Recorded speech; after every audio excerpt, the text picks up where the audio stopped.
Hi guys, welcome to my YouTube channel. In this video, I am going to discuss Maxwell loop current method.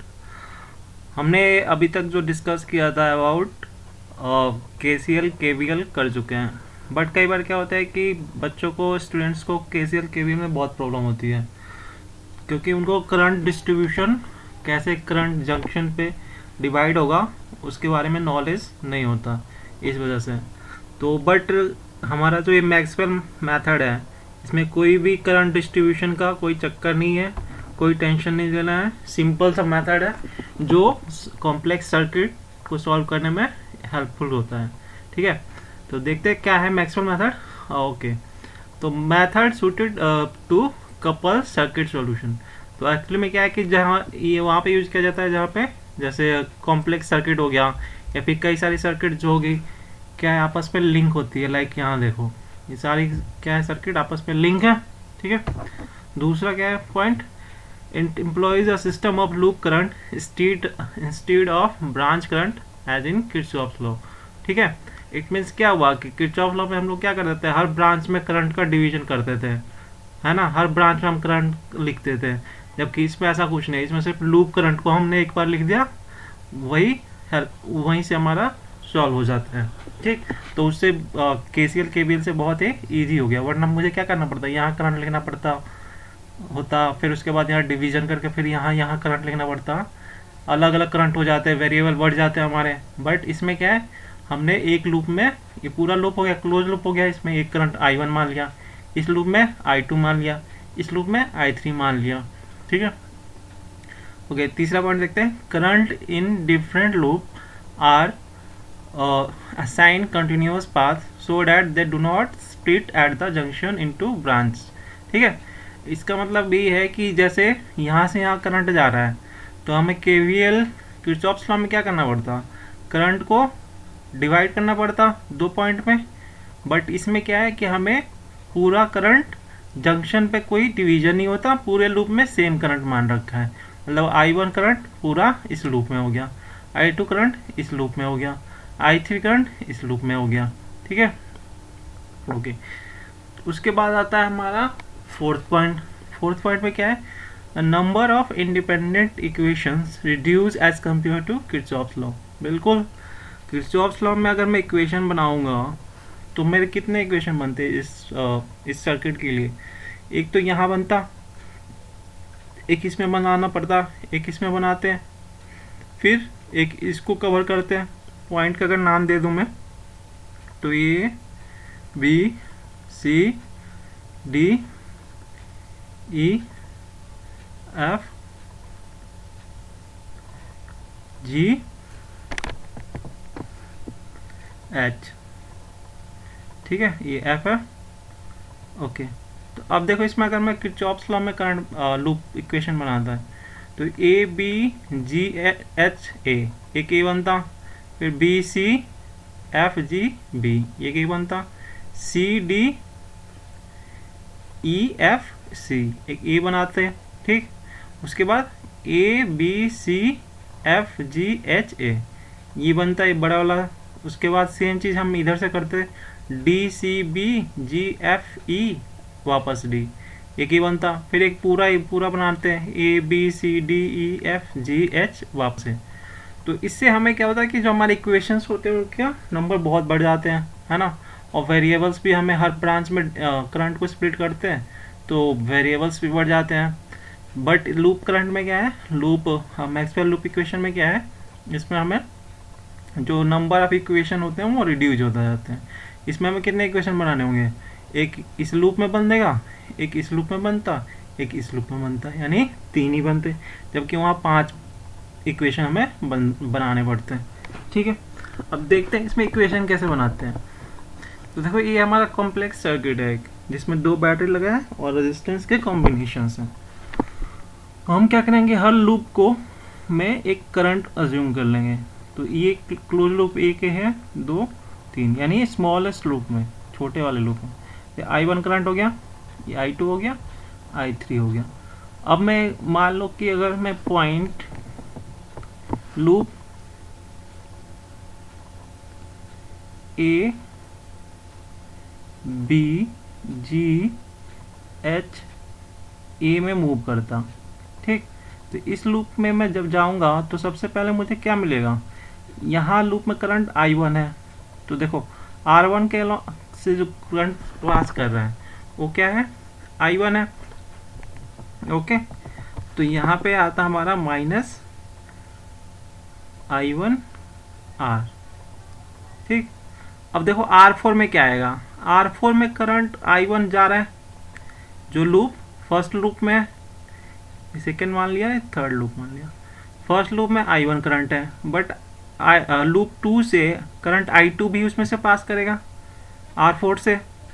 तो it means क्या हुआ कि हम जब loop 1 के लिए इक्वेशन लिख रहे होंगे तो मुझे I1 के डायरेक्शन को पॉजिटिव लेना है, मतलब I1 डायरेक्शन को ज़्यादा लेना, I1 की वैल्यू ज़्यादा लेना है। ठीक है, तो इसमें क्या आएगा इक्वेशन, तो ये आ जाता minus R4 I1 minus I2, यानी I1 की वैल्यू ज़्यादा हो गई। ठीक, वापस इधर से आएंगे एच जी एच E1 आएगा, E1 का नेगेटिव यानी बैटरी का नेगेटिव टर्मिनल मिल रहा है मुझे, तो ये पॉजिटिव हो जाएगा, that is E1 equal to 0। ठीक है, अब इसको सॉल्व करो थोड़ा सा, तो इसको सॉल्व करेंगे तो क्या आएगा, I1 कॉमन आ गया, माइनस I1, ये R1 है, तो R1 प्लस R4 क्या बन गया, R1 प्लस R4। ओके, तो ये हो गया R1 प्लस R4 हो गया, एंड ये हो जाता plus R4 I2 plus E1 equal to 0। इसको और थोड़ा सिंपल कर लेते हैं, तो I1 R1 plus R4 minus I2 R4 equal to E1। तो ये हो गया हमारा लूप 1 का इक्वेशन। ठीक, अब लूप 2 में लिखते हैं,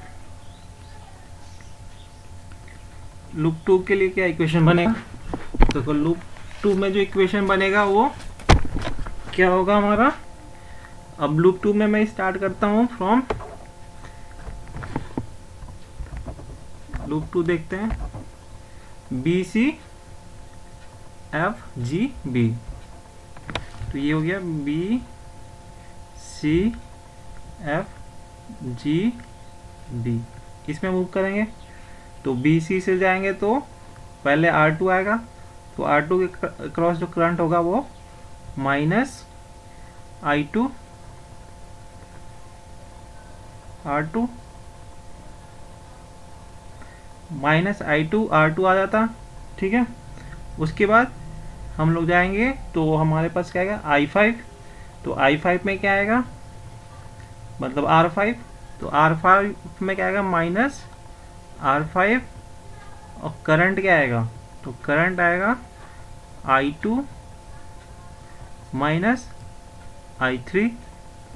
ठीक है, फिर जाएंगे तो R4 आएगा हमारा, फिगर में देखो यहाँ से यहाँ गए, फिर वापस इधर आए, F आए, C से F आए, F से G गए और G से वापस B गए, तो हमने R2 का लिख लिया, R5 का लिख लिया, तो GF में कोई रेजिस्टेंस नहीं है तो कोई वोल्टेज ड्रॉप नहीं होगा, फिर वापस GB के बीच में R4 है तो यहाँ होगा, और यहाँ जो होगा, अब इसमें देखो इसमें करंट R4 से कौन कौन सा करंट पास कर रहा है, तो I2 पास करेगा और I1 पास करेगा। अब लूप 2 का इक्वेशन लिखेंगे तो इट मीन्स कि हमें क्या करना पड़ेगा, I2 को ज़्यादा लेंगे I1 को कम, यानी ये हो जाएगा minus R4 I2 minus I1। ठीक है, तो लिखते हैं इसको, तो यहाँ आ जाएगा minus R4 I2 minus I1 equal to 0। ठीक, तो इसको सॉल्व करेंगे ठीक है, तो ये हो गया हमारा लूप 2 के लिए इक्वेशन। अब लूप 3 के लिए हम इक्वेशन लिखेंगे। तो लूप 3 में क्या आएगा, तो लूप 3 में जो हो जाएगा हमारा, तो इसमें देखो क्या है, लूप 3 में फिगर क्या है,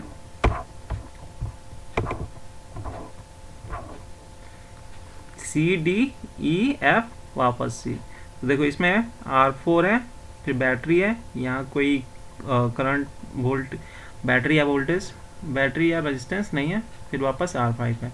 तो R3 से तो हमारा I3 करंट जाएगा, बैटरी का EMF E2 है। उसके बाद जब R5 लेंगे तो लूप 3 के लिए अगर इक्वेशन लिखेंगे तो I3 को ज़्यादा लेंगे एंड I2 को कम हो जाएगा। इट मीन्स कि I3 माइनस I2 लिखेंगे, ठीक है। और करंट का डायरेक्शन किसको लेंगे, I3 को कंसीडर करेंगे। तो इसको लिखते हैं। तो इसमें इक्वेशन क्या बनेगा, माइनस R3 I3, उसके बाद बैटरी का पॉजिटिव टर्मिनल आएगा, इट मीन्स कि माइनस E2, ठीक है।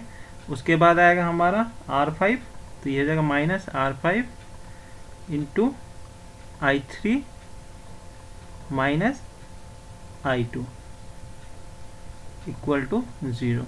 तो इसको सॉल्व कर लेंगे तो हमारा ये सेकेंड इक्वेशन था, ये थर्ड इक्वेशन था। तो इनको सॉल्व कर लेंगे तीनों को, तो सिंपली हमारा तीन ही इक्वेशन बने। और वेरिएबल कितने हैं इसमें, देखो I1 I2 और I3, बस तीन वेरिएबल है, ठीक है। उससे हम I1 I2 I3 की वैल्यू तीनों को सॉल्व करके फाइंड कर सकते हैं। और उसके बाद क्या करेंगे, उसके बाद देखो यहाँ का करंट पता क्या होगा, I1 होगा, यहाँ करंट R2 के क्रॉस I2 होगा, यहाँ I3 होगा।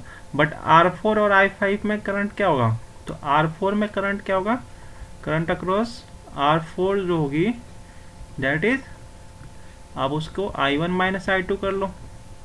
और अगर ये नेगेटिव मतलब ये अगर पॉजिटिव आ गई तो इट मीन्स कि जो करंट का डायरेक्शन होगा वो I1 माइनस I2 यानी I1 के अलॉन्ग होगा, ठीक है। It means B to G जाएगा अगर I1 minus I2 greater than 0।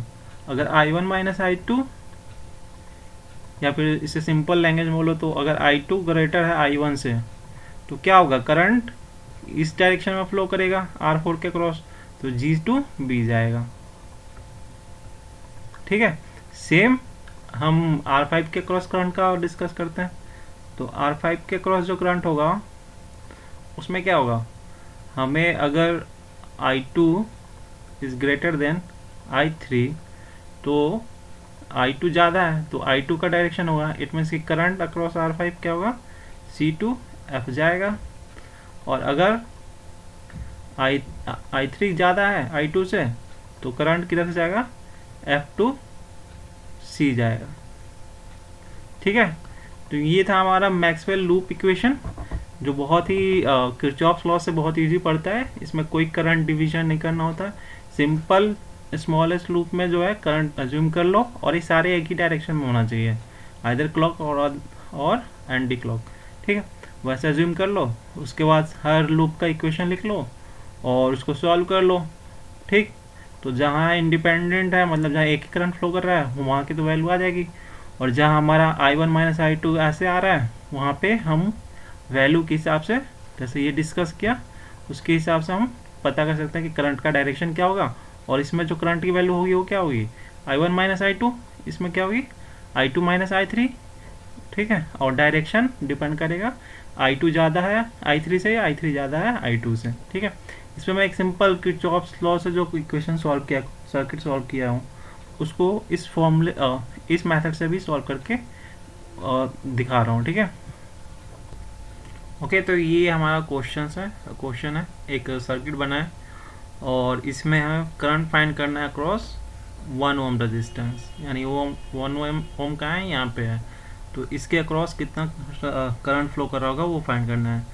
तो देखो इस क्वेश्चन को एक तो KVL KCL यूज करके भी कर सकते हैं, ठीक। बट मैं यहाँ पे जो हमने अभी कंसेप्ट डिस्कस किया है उसके थ्रू करके दिखाऊंगा कि कैसे हम Maxwell loop current method use करके इसको यूज कर पाएंगे, सॉल्व कर पाएंगे। तो देखो इसमें क्या है कि ये बहुत ही इजी पड़ेगा मैक्सवेल मेथड से, ठीक है। तो मैक्सवेल मेथड से बहुत इजी पड़ेगा as compare to KCL KVL. अब जैसे हमने उसमें किया था कि हम क्या करेंगे, दो लूप है हमारे पास, तो दोनों में करंट अज्यूम कर लेंगे, ठीक है। तो कर लेते हैं, दैट इज इसमें I1 हो गया और इसमें I2 हो गया। इट मीन्स कि ये डायरेक्शन ऑफ करंट है, ऐसे फ्लो कर रहा है क्लॉकवाइज, इसमें भी क्लॉकवाइज फ्लो कर रहा है, ठीक। तो अब लूप इक्वेशन लिखेंगे, तो loop equation in A P, first loop में कौन सा लूप है, A P Q D A में। तो सिंपल ए टू पी जाओगे तो बैटरी मिल रही है, बैटरी का पॉजिटिव टर्मिनल मतलब -6 वोल्ट। फिर 1 पी टू क्यू जाने पे 1 ओम आ रहा है।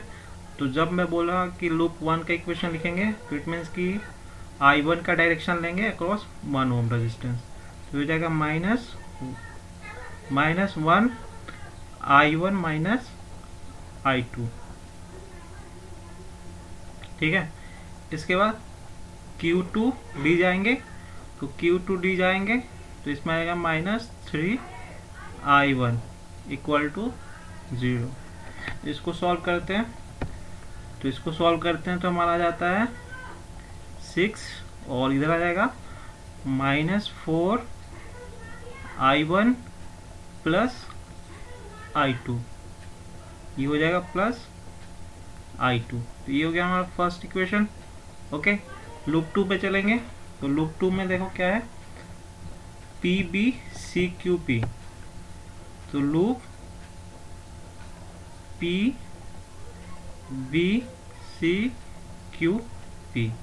इसमें चलेंगे तो पहले 2 ओम रेजिस्टेंस आ रहा है हमारा, तो 2 ओम के अक्रॉस I2 फ्लो कर रहा है, तो ये आ जाएगा -2 I2।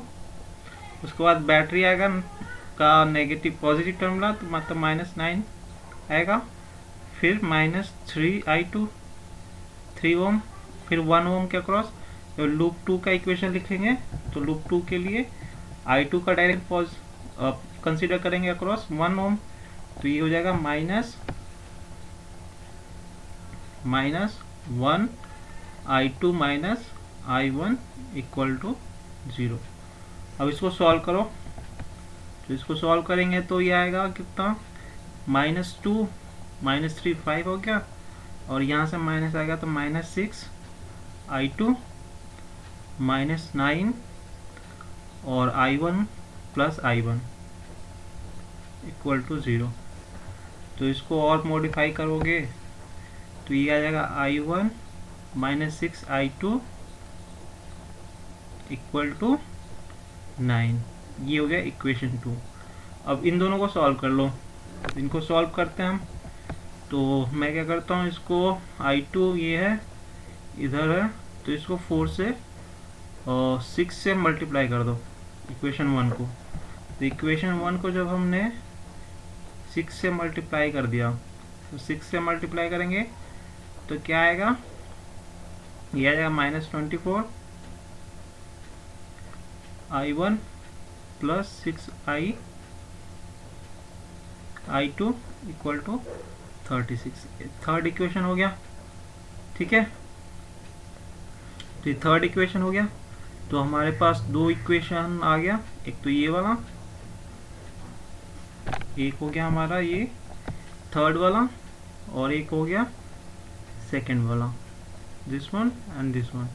इसको सॉल्व करेंगे, ऐड कर देंगे, तो ऐड कर देंगे तो I2 कैंसिल हो जाएगा, और इधर आ जाएगा -23 I1 इक्वल टू 45। तो I1 की वैल्यू आ गई -45/23, ठीक।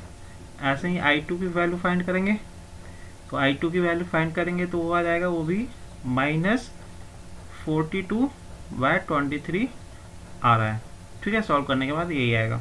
अब देखो ये नेगेटिव आ रहा है, इसमें क्या हुआ कि जो हमने डायरेक्शन अज्यूम किया था क्लॉकवाइज, वैसा करंट नहीं फ्लो करेगा, करंट फ्लो करेगा anti clockwise. It means current का डायरेक्शन जो हो जाएगी वो ऐसे होगी, ठीक है। तो हमें कोई टेंशन नहीं है, हम किसी भी डायरेक्शन में मान लेंगे।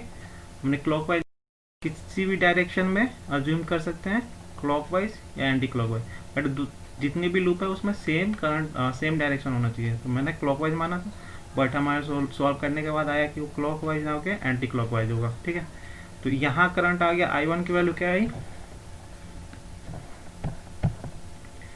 I1 minus 43 by minus 45 by कितना है, 45 43 45, तो ये हो गया माइनस 45 बाय, ये कितना है माइनस 45 बाय 23, जबकि ये है माइनस 42 बाय 23। ठीक है, तो इट मीन्स कि करंट अक्रॉस पी क्यू कितना होगा, 1 ओम रेजिस्टेंस करंट होगा कितना होगा। तो अगर मैं लूप 1 के हिसाब से देखूं तो करंट कितना हो गया, I1 माइनस I2 ये था, है ना।